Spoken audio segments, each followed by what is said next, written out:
Now we're going to move to rules 4 and 5 because they sort of work hand in hand.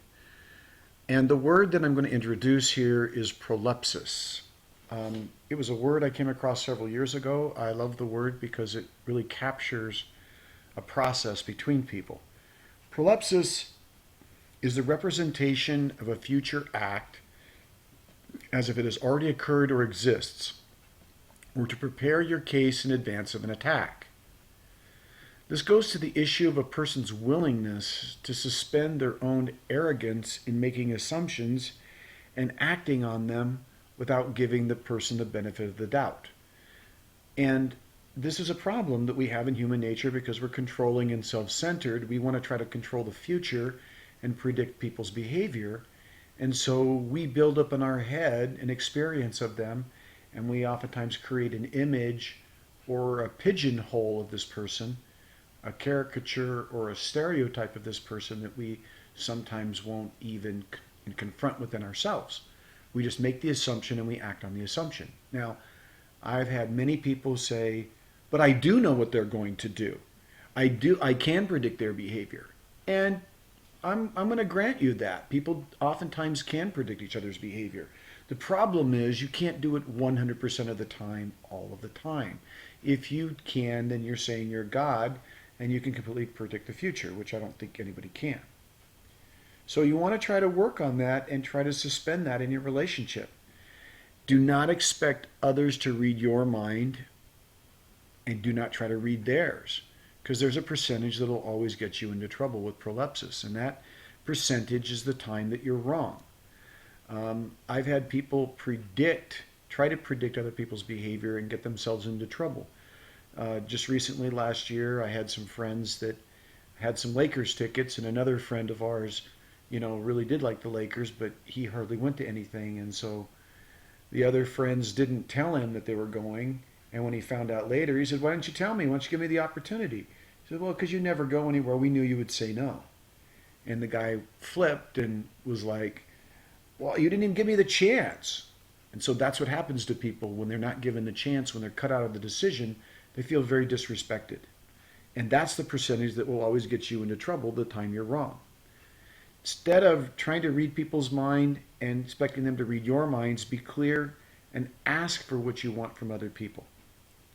And especially do not judge their motives. Judge their behavior instead.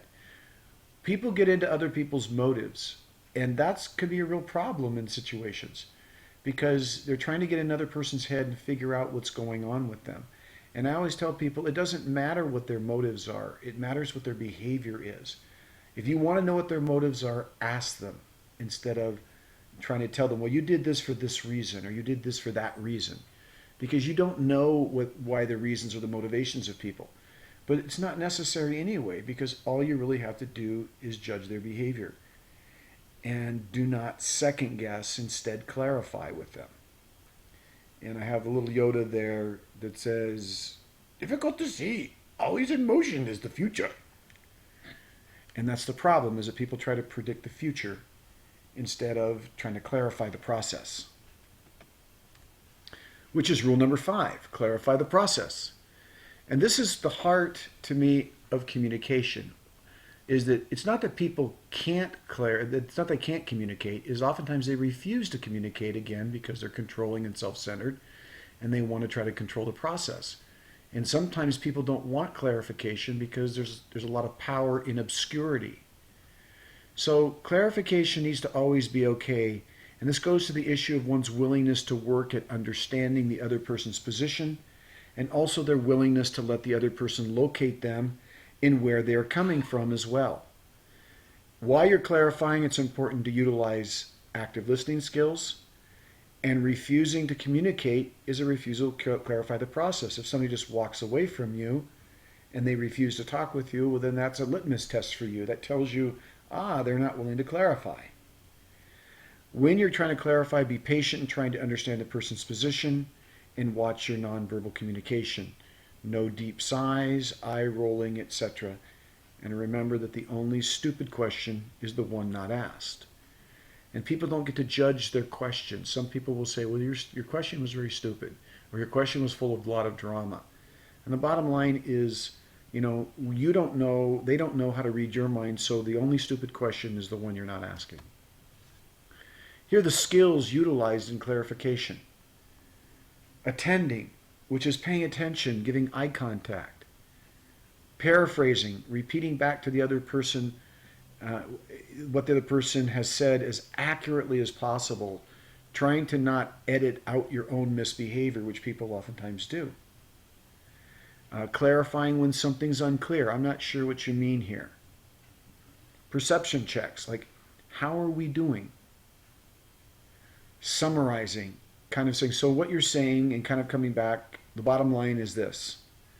Then forming your agreements, and then after you form the agreements before you part, hopefully being able to restate the agreements at the end, because so many people think that they have an agreement on the table and they oftentimes don't. And why do they have this difficulty? Because people are controlling and self-centered. They see things from their own perspective. Right? Clearly, Michael doesn't know how to use his words here. In the next section, we'll be talking about rules 6 and 7 because they also link together as well.